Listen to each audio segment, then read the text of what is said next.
Apa sajakah aspek-aspek risiko? Ya, sebenarnya banyak aspek risiko. Ya, bisa dari aspek tanaman.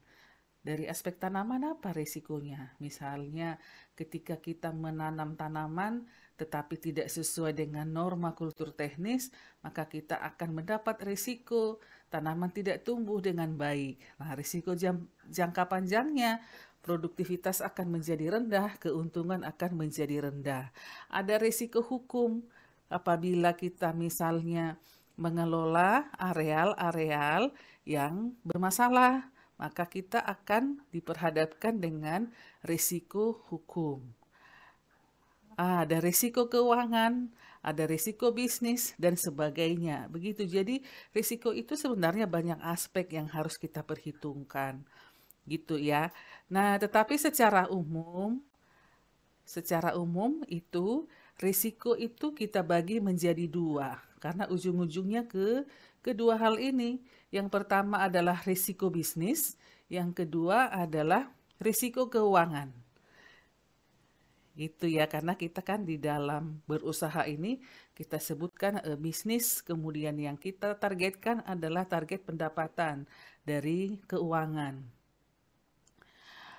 Risiko bisnis akan timbul sebagai akibat dari ketidakpastian realisasi keuntungan yang diharapkan perusahaan.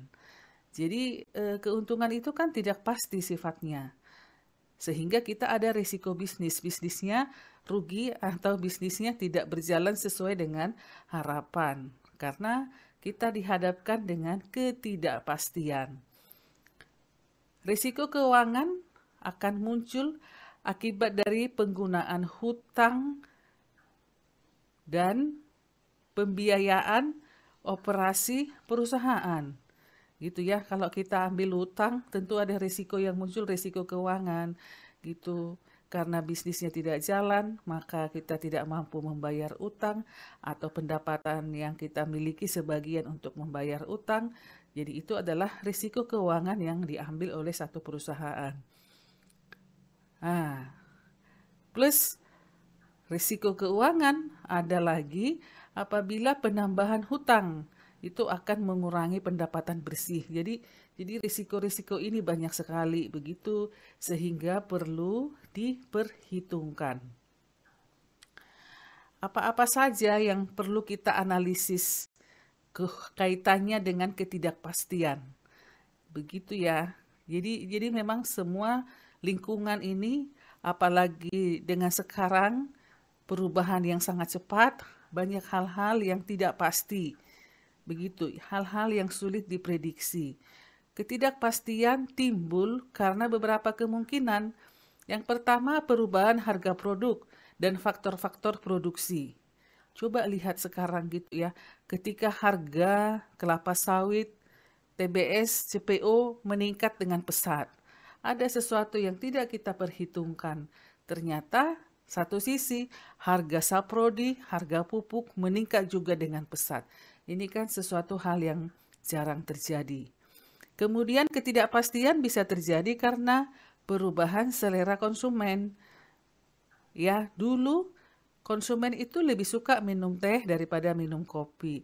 Tetapi sekarang ternyata arahnya sudah berubah, lebih banyak yang ke minum kopi. Itu pun pilihannya adalah kopi Arabica, begitu. Nah, sehingga yang kita perhitungkan bisnis teh itu bisa sampai 100 tahun, ternyata sekarang banyak areal teh yang harus dibongkar ulang. Itu ya padahal umurnya belum sampai 100 tahun. Bisnis kakao, bisnis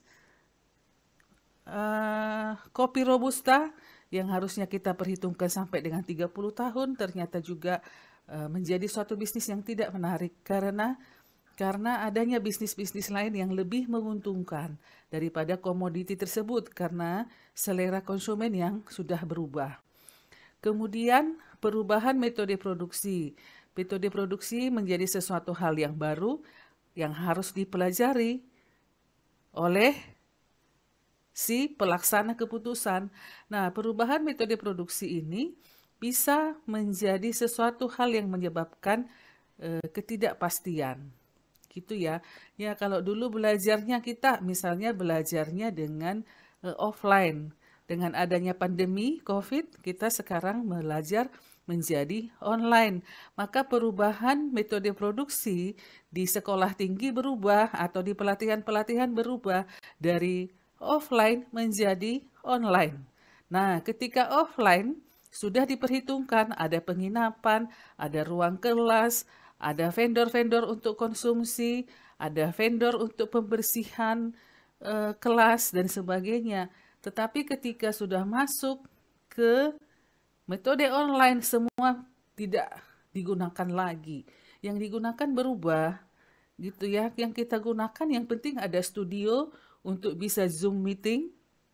Yang penting fasilitas internetnya memadai, internetnya kencang, kemudian ada lampu yang bagus, cahaya yang bagus dan sebagainya.